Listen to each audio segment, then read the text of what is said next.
Ki Hajar Dewantara lahir di Yogyakarta pada tanggal 2 Mei 1889 dengan nama asli Raden Mas Wardi Suryaningrat. Ki Hajar Dewantara besar di lingkungan keluarga Keraton Yogyakarta. Ketika telah berumur 40 tahun, menurut hitungan tahun Saka, Raden Mas Wardi Suryaningrat mulai mengganti namanya menjadi Ki Hajar Dewantara. Semenjak itu, Ki Hajar Dewantara tak lagi menggunakan gelar kebangsawannya di namanya.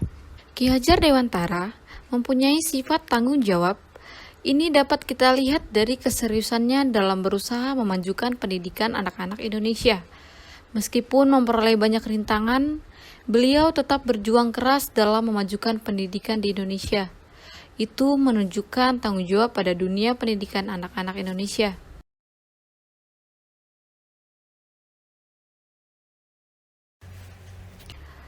Karena rasa kecintaannya kepada Indonesia, saat menjalani pengasingannya di Belanda, Ki Hajar Dewantara kemudian mulai bercita-cita untuk memajukan kaumnya, yaitu kaum pribumi.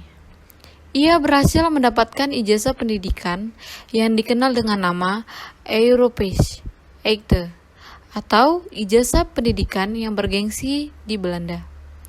Ijazah inilah yang membantu beliau untuk mendirikan lembaga-lembaga pendidikan yang akan ia buat di Indonesia. Di Belanda pula, ia memperoleh pengaruh dalam mengembangkan sistem pendidikannya sendiri. Ki Hajar Dewantara melawan dengan pendidikan, karena dengan pendidikan menjadi salah satu perjuangan Indonesia menuju manusia merdeka, bahkan suatu perjuangan bangsa Indonesia untuk memperoleh kemerdekaan atas Belanda.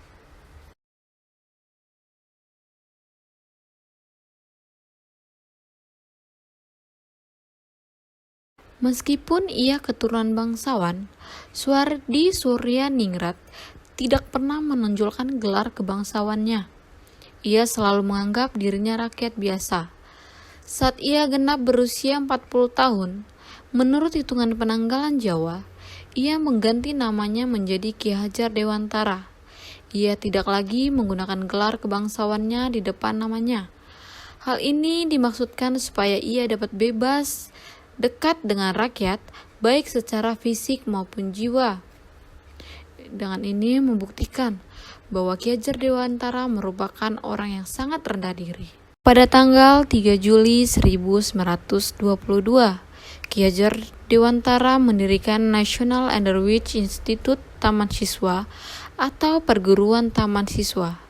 Lembaga ini bertujuan memberikan kesempatan dan hak pendidikan yang sama bagi para pribumi jelata Indonesia seperti yang dimiliki para priai atau orang-orang Belanda.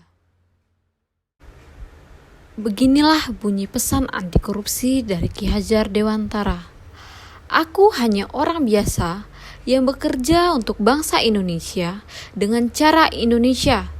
Namun, yang penting untuk kalian yakini, sesaat pun aku tak pernah mengkhianati tanah air dan bangsaku. Lahir maupun batin aku tak pernah mengkorup kekayaan negara. Karena nilai-nilai dasar yang tertanam di dalam diri Ki Hajar Dewantara menginspirasi saya untuk dapat menanamkan nilai-nilai dasar pegawai negeri sipil. Profesi saya saat ini mengharuskan untuk dapat menjalankan amanah yang telah dipercayakan kepada saya. Kepada Bapak Ki Hajar Dewantara, terima kasih telah menginspirasi saya dalam kehidupan sehari-hari saya.